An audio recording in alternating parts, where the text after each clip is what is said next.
Bonjour à tous, nous c'est Adrien et Virginie de Petit Costaud. On vous emmène avec nous visiter des brasseries artisanales originales à travers toute la France.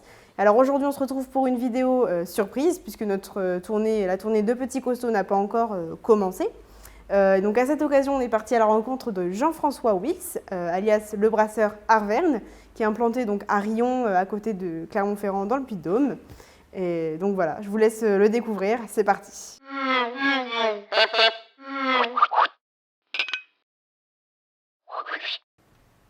Alors bonjour Jeff, tout d'abord merci de nous recevoir dans ta brasserie, donc le brasseur Arverne ici à Riom. Pour commencer cette interview, je vais tout simplement te laisser te présenter. D'accord. Donc me présenter, Jeff, 55 ans, je m'en vais sur ces 56 évidemment, par définition. Après que dire, ce qui me concerne, c'est une reconversion. D'accord. Puisque j'en avais un petit peu marre du travail dans lequel j'évoluais, même si j'avais une aisance matérielle, on va dire, il faut dire les choses comme elles sont. Ouais. Mais sauf qu'à la fin, j'étais plus... Il n'y avait plus de valeur, il n'y avait plus d'émotion. Et le slogan de la brasserie, c'est l'important, c'est l'émotion. Et d'ailleurs, à ce sujet, on va y commencer. Allez. Parce que pour bien commencer la vie, on va faire un petit coup de blanc. Hein, mon garçon? Un petit coup de vionnier. Voilà, ça c'est un vionnier. Ouais. Donc c'est un de mes cépages préférés avec le chenin. Donc tu vois, on est sur la fin. Donc là, on déguste un petit verre de vin. Oui. Et pourtant, on est bien dans une brasserie. C'est vrai, mais la problématique, c'est que ça fait plusieurs générations que dans la famille, on est alcoolique. Mais je suis le seul à l'assumer. Donc effectivement, pour reprendre un petit peu le cheminement qu'on avait au départ, moi je voulais finir ma carrière sur quelque chose qui me plaise. Donc j'aime bien manger, j'aime bien boire et j'aime bien me faire les choses de mes mains. Donc pendant quelques années, j'ai pesté après les gens avec qui je travaillais, enfin certaines catégories de personnes. Et je trouve que là, à partir d'une feuille blanche et réaliser quelque chose de A jusqu'à Z, ça m'intéressait. Voilà. D'accord. Ça c'est clair. Tu as lancé ton projet en quelle année? Alors, lancer, on va dire, réflexion-action. Pourquoi j'utilise ça? La réflexion avec l'action, c'est quand on est dans une démarche active, c'est-à-dire, ça y est, j'ai choisi ce métier et il faut y aller, il faut arrêter, voilà. La réflexion, ça faisait au moins 10 ans que je songeais à la reconversion. Et puis, on est en 2020, ça doit être en 2015 où j'ai commencé à coucher les premières lignes. Oui. Parce que comme je te l'ai dit précédemment, je pars d'une feuille blanche. Donc là, il faut créer une marque. Il faut se dire, être honnête avec soi-même. C'est quelles sont mes capacités, qu'est-ce que je veux faire. Et puis, avec tout ça, mettre en accord et puis avancer au fur et à mesure. Parce que les questions arrivent vite, mais il faut aussi donner des réponses. Il faut donner, entre guillemets, corps au projet. Voilà. Donc, ça passait par des formations, ça passait par la création d'un logo. Après, il y a quelques règles de marketing que je pense que j'ai respectées, des choses basiques. Voilà. D'accord. Tout à fait, parce que tu es parti d'une page blanche, toi tu as été commercial dans le pharmaceutique. Ah oui, tout à fait. Et du coup, tu as dû te former au métier de brasseur? Alors exactement, moi quand j'étais jeune, encore une fois, j'avais la chance d'être dans une famille où on aimait bien boire et manger. Donc bien sûr, on avait fait une ou deux fois de la bière qui était absolument dégueulasse, mais du fait que c'est toi qui l'as fait, tu dis waouh, c'est bon. Non, c'était infect. C'est comme quand tu fais un premier plat en cuisine, voilà. Et puis après, si tu es honnête encore une fois avec toi-même, tu as envie de t'améliorer. Bien sûr. Donc pour la bière, c'était pareil. Je me suis dit, effectivement, je goûtais déjà des bières artisanales. Je suis fan des Belges, les bières acides. Les bières hein. Oui, les bières. On va pas s'énerver, on va pas commencer à aller à s'étendre, entre guillemets évidemment, sur le sujet des Belges. Vaste sujet. Et donc, quand tu veux un produit de qualité, il faut forcément des formations. Donc j'ai commencé par aller voir des microbrasseurs, donc notamment la 48 en Lozère. J'ai été voir Amalté à Annecy, qui sont quand même une référence au niveau national. Deux femmes, Stéphanie et puis je vais y arriver, désolé. La deuxième, ça reviendra après. Isabelle, voilà. En plus, c'est elle que voilà, on échange. Eh ouais, mais ça, c'est parce que je suis en dessous de 0,5. Alors, mais attention, je reste ici, hein, parce que je ne dépasse pas, moi, la frontière. Allez, à la vôtre, et puis je vais reprendre. Hein. Alors, tu as suivi des formations. Ouais. Quand tu t'es dit, tiens, je vais changer de vie, j'en ai marre de ce que je fais aujourd'hui, c'est ça? Ouais. Comment on l'annonce à son entourage? Comment c'est perçu par son entourage, par sa famille, par tes enfants? Parce que tu as 2 enfants. Est-ce qu'on est tout de suite soutenu? Est-ce qu'il peut y avoir quelques peurs au début? Ça peut être normal. Comment ça s'est passé pour toi? Alors, je pense que quand tu te lances dans un projet professionnel, que ce soit une reconversion ou pas, le but c'est quand même de te mettre à ton compte. Si tu commences à avoir des peurs qui te freinent, il faut de suite arrêter. Si tu as des peurs et que tu oses les affronter, c'est là où ça devient intéressant. Parce que tu dois te développer une stratégie en disant, ben, là c'est un domaine de compétences où voilà, j'évolue à peu près correctement, où je peux même encore m'améliorer. Mais face aux difficultés, à un moment, ouais, il faut se jeter à l'eau. Donc ça c'est un premier point. Le deuxième point, mes enfants m'ont soutenu. Mon fils a été surpris parce qu'il pensait que j'allais changer entre guillemets de crèmerie. D'accord. Et finir, voilà.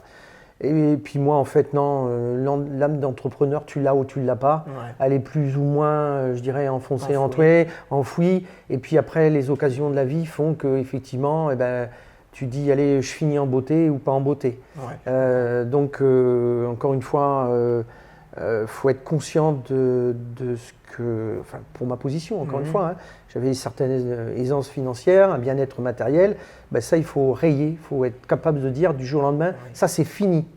Voilà, et ce que je gagnais, c'est fini. Voilà, ça c'est vraiment important. Donc quand tu es capable de dire ça, je pense que tu as franchi une bonne étape, ça te libère l'esprit, et là tu peux aller je dirais dans ton projet. Mes amis, ils n'ont pas changé, hein, ils m'ont toujours soutenu, ils ont trouvé ça super. Certains m'ont dit, ouais, il faut vraiment avoir une paire de testicules, voilà. Il faut se lancer, et puis il faut aussi avoir conscience que quelquefois tu fais des erreurs.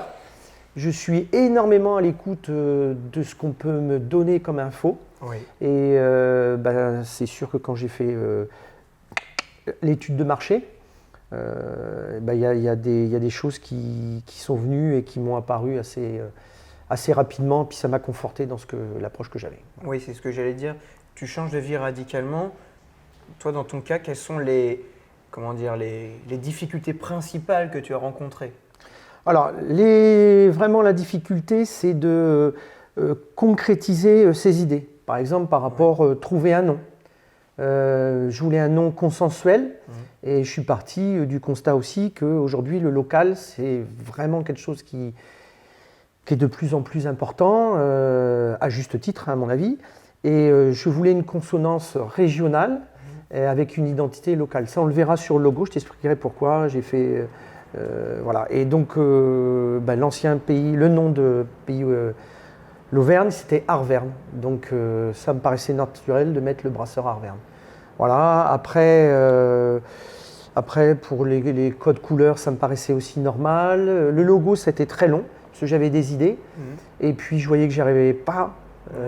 Ça plaisait plutôt des fois aux hommes, d'autres fois aux femmes, et je voulais quelque chose qui sorte, qui soit simple, efficace et reconnaissable. Voilà, ça c'est clair.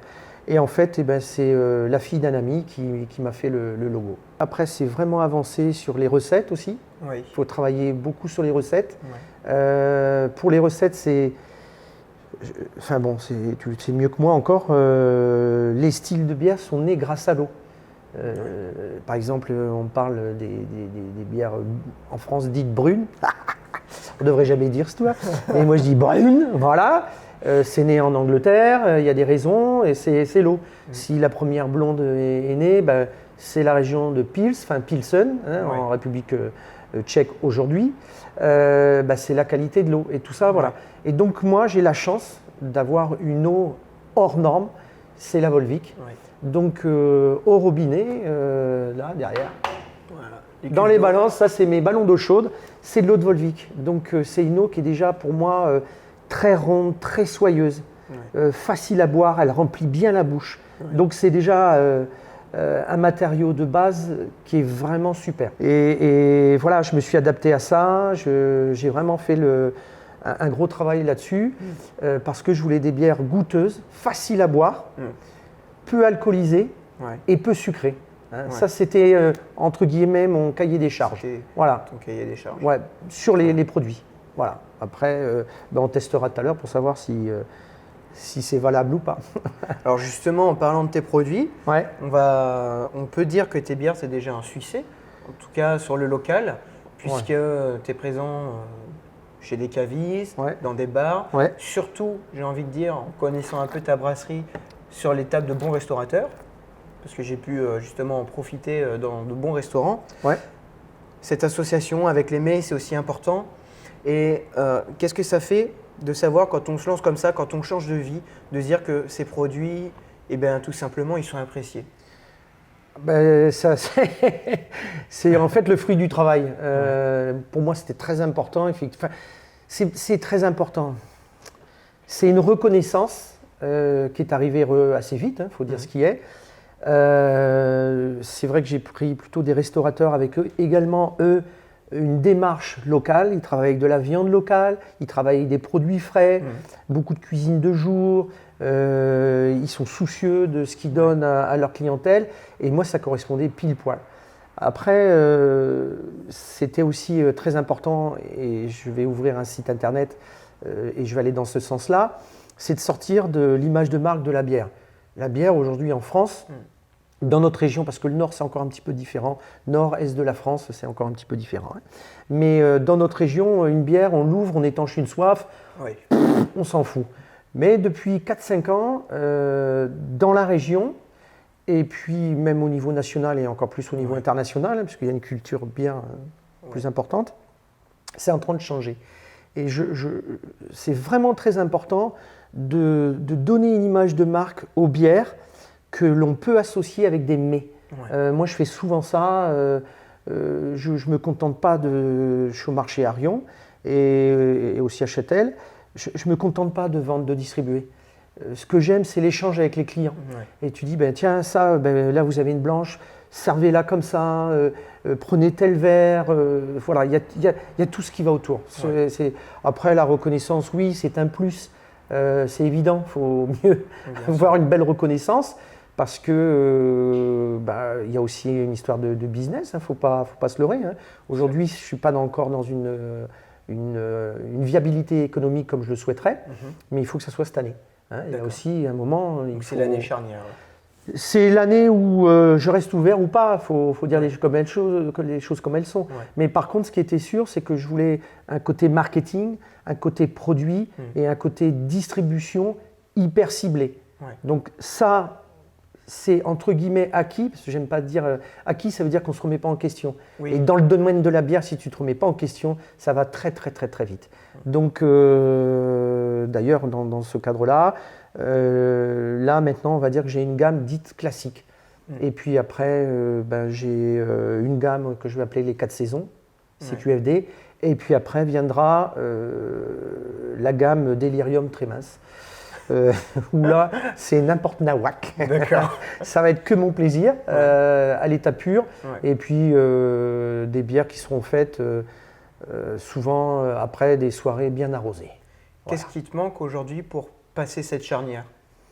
Alors, essentiellement, tu parlais de difficultés. En France, on a le système bancaire un des plus rentables au monde. C'est pas pour rien, quoi. Ils prennent aucun risque. Donc, ce qui me manque, moi, aujourd'hui, c'est ce qu'on appelle le FDR, le fonds de roulement, pour pouvoir acheter de la matière première à un certain prix. Il faut dire aussi les choses comme elles sont. Et ça, c'est vraiment le nerf de la guerre. Parce que tu peux avoir le plus beau produit du monde, c'est pas le mien, c'est pas ce que je veux dire, qu'on soit bien d'accord. Tu peux avoir un bon relationnel. Voilà. Si tu n'as pas de fonds de roulement, tu es mort. Voilà. Donc, les banques aujourd'hui, si tu n'as pas 2 voire 3 ans d'existence, ils ne te prêtent pas. D'accord. Donc là, moi, je suis à la 2e année.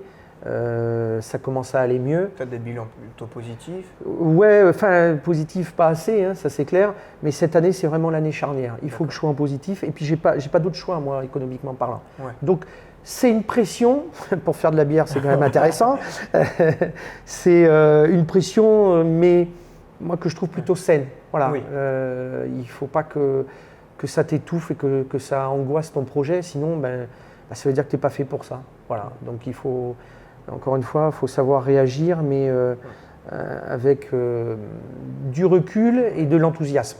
Voilà. Bah écoute, on peut te souhaiter que du bonheur et de la réussite sur Oui. cette année. Oui. Et en parlant de tes produits, je te Ouais. propose de passer à la dégustation. Ah, Ziga! Donc Jeff, on est parti pour la dégustation. Je rappelle que tu as une gamme permanente. Combien tu as de bières dans ta gamme permanente? 7 aujourd'hui. 7. Donc une blanche, Ouais. une blonde dite ABI, Ok. on va la déguster. Ensuite, j'ai une ambrée, j'ai une IPA, j'ai une recette spéciale faite par un jeune du secteur. Je vous laisse réfléchir là-dessus. Et puis j'ai une brune, et puis voilà, ouais, ça doit faire les 7. Et puis aussi une qui va sortir, qui va s'appeler la Clermontoise. Voilà, D'accord. ça c'est, on en reparlera Toujours après. made in chez nous, quoi. Ah, Madine chez nous, là, Voilà. Vieux País. Et puis en plus, tu fais quelques bières éphémères de temps en temps. Voilà, À donc l'occasion de Noël. là pour cet hiver, j'ai fait une hivernale, Ok. où là, effectivement, c'était intéressant dans le sens où il y avait de l'avoine, seigle, fèves de tonka, enfin voilà, donc c'est, entre guillemets, c'est un peu plus complexe à travailler. Mais c'est ça aussi qui est très intéressant parce qu'on sort des sentiers battus. Voilà. Donc là, à disposition et que j'avais envie de vous faire goûter avec quelques explications, la première. Ouais. Donc c'est ma blonde. Voilà. Donc blonde, il y a beaucoup de styles de blonde. Là, je suis parti sur une recette dite belge, entre guillemets, c'est ce que j'ai mis ABI. Oui. Donc moi, je conseille pour mes bières de ne pas prendre de verre droit. D'accord. Pas obligé. Alors le top du top en bière, c'est les fameux TQ, hein, Ouais, bien c'est sûr. clair. Maintenant, si on a des... Voilà, moi j'ai acheté ça chez Ikea. Donc j'invite tout le monde à rincer son verre à l'eau froide. On égoutte, on n'essuie pas. Hein, ça Ouais. permet d'enlever les traces de matière grasse Oui. qui sont pas Qui forcément... peuvent aussi donner parfois des faux goûts à la bière. Ah, complètement, complètement, certains il faux faut goûts. vraiment faire attention. Donc un verre, on va dire en forme tulipe, ça permet une bonne oxygénation Ouais. et les arômes se reconcentrent. Se Donc concentrent. c'est voilà, Oui. c'est intéressant. Très bien. Donc le versement, moi, j'incline légèrement. Voilà, j'y vais franco. Super. Voilà, donc on va voir la couleur. Hein, donc ça c'est ma blonde type ABI, levure belge.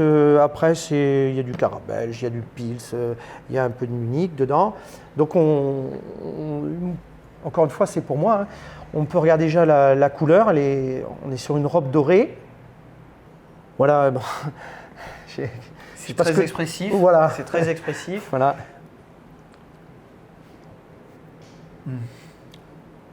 C'est vrai que sur le nez, je parle à ta place. un Ah tout oui, petit oui, peu, super. si je me trompe. Ah ben, je préfère boire pendant que... Écoutez-le. C'est Moi, vrai que sur le nez, on est sur quelque chose d'extrêmement fruité, comme on peut retrouver sur certaines bières belges, avec ce côté banane pour moi. Ah ben c'est voilà, alors c'est bon, t'as tout dit pour moi et ça c'est là vraiment la base. C'est ce côté banane. Hein. Il est vraiment. Mais alors attention, c'est pareil, ça peut paraître un peu, comment dirais-je, faire le costaud. Mais dans la banane en France, on a tendance à la manger pas assez mûre. Et là, on est sur une banane mûre. Mûre. Donc pareil, faites-vous plaisir, prenez 2 bananes, une toute jaune, vous savez, là, bien jaune, bien dure, voire le vert, alors là, zéro pointé, et prenez-vous une banane où il y a des points noirs, des rainures noires, et vous allez voir sur un plan gustatif, on Ça n'est n'a pas rien du à tout dans voir. le même monde. Et c'est ça qu'on sent. Donc attention, il ne faut pas non plus que ça sente la banane pourrie, parce que la banane pourrie, en général, c'est que ta bière, elle est partie en vrille. Donc là, c'est vraiment, voilà, cette odeur au nez de banane mûre. Et alors sur la bouche, c'est quelque chose d'assez rond pour moi. On bouge, ça prend bien. Et puis on a une finale plutôt sur le côté céréalier. Ah, complètement. Voilà. Mais c'était pour moi très important de faire sentir aux gens de l'émotion, de la fraîcheur et ce côté assez traditionnel de banane, bien mûr, mais ça fait pas... du bien. Enfin, Voilà. Je goûte ça. C'est vrai que je pars sur des trucs un peu plus, entre guillemets, belgiques en ce moment. Ouais. Ça fait du bien de retourner sur un essentiel de type belge, Ouais. sur un produit qu'on apprécie. Voilà, merci. On va passer sur la deuxième dégustation. Donc là, on va partir sur... on va changer de pays. D'accord. Une brown ale. Voilà. Donc là, on va servir. Merci. Aïe, aïe, aïe. Bon, là, c'est plus du tout la même couleur. Évidemment, on a un produit fini. C'est complètement cuivré. Ouais. Magnifique. Donc la particularité sur cette bière, j'ai pris aussi le fameux malt, le hauteur. Donc c'est essentiellement la région de Norfolk, hein, face à l'Angleterre, en haut, non pas au milieu à droite. D'accord. Voilà. Et enfin, c'est mon avis, c'est peut-être pas le bon, mais c'est comme les cépages dans le vin. Quand tu es sur un terroir, Ouais. le malt va restituer ce côté terroir et en plus le malteur, enfin le céréalier plus le malteur amènent leur propre touche. Donc voilà. Donc là évidemment la tenue de la mousse ça n'a rien à voir. Là, on est sur une couleur vraiment cuivrée. Ah, on est sur du cuivre Cuivré, mais ouais. Cuivré brun. Hein, on Ouais, est ouais, sur tout un à brun fait. de cuir. Ouais, ouais. Oui, oui, tout à fait. Un cuir brun. Un cuir vieilli là, voilà. Bon, belle tenue de mousse. Alors moi j'ai des honneurs de noisettes, encore ce côté caramel. Ouais, moi j'ai surtout le caramel, forcément, c'est normal. Et un peu le sous-bois, le tourbé, légèrement. Je ne sais pas si tu as déjà bu Oui. des whisky, mais pas légèrement tourbé. Oui, tu vois. mais oui. J'ai même eu l'occasion de goûter des bières un peu tourbées. Je Voilà. trouve un peu. Ben, on en fait exactement hein, avec le Malta whisky de toute façon. Tu vois, j'ai ce côté pas herbacé, mais vraiment végétal. Ah ouais, complètement. aussi. Ouais. Un peu comme quand Sous-bois, tu te promènes en sous-bois Ah et que ouais. tu as ce côté, tu sais, les orties. Ouais, complètement. Tu vois, les orties, vraiment, Mmh. ça m'est venu. Après, on va partir sur une bière qui est vraiment très à la mode. C'est les IPA. Chez moi, le IPA, c'est devenu idéal pour apéro. Bon, bah allez, c'est parti. Voilà. Donc là, c'est parti. On va goûter idéal pour apéro. Et puis, ben, comme d'habitude, tu vas me dire ce que tu en penses. Alors, René, c'est très fleuri, très fruité surtout. Ah ouais, c'est du fruit. Hein. Ça fait fruits, agrumes, forcément. Agrumes, là, Citra, j'imagine. ouais, Citra, cascade. Alors, Citra, moi, je vais utiliser que en dry hopping. Mosaïque et cascade. Donc là, moi, c'est pour moi. Moi, je sens le cascade surtout. Ouais, alors moi, c'est vraiment pamplemousse, litchi, fruits exotiques. Voilà. Encore une fois, beaucoup de fraîcheur. Enfin, je le ressens comme ça. Je sais pas comment toi tu le ressens. Ouais. De la fraîcheur, une amertume très, très, très légère. On verra sur la dernière. Elle est beaucoup plus présente. D'accord. Ça, c'est vraiment un produit passe-partout. Il y Voilà. a une amertume qui reste Ouais. en gorge. Alors voilà, c'est aussi. Il y a de la longueur. Exactement. Plus de longueur que sur les autres qui sont peut-être un peu plus rondes. Voilà, tout à fait. Et bien sur ce, je te propose de passer sur la dernière dégustation. Je l'ai appelé la petite douceur, tout simplement parce que il y a une belle complexité, une belle douceur, mais c'est quand même, enfin c'est la classe. C'est déjà pour moi. Hein, après, je sais pas ce que toi t'en penses, mais on est sur des notes d'orange, de marmelade d'orange, un compoté, Ouais. des fruits écrasés. Oh, c'est subtil.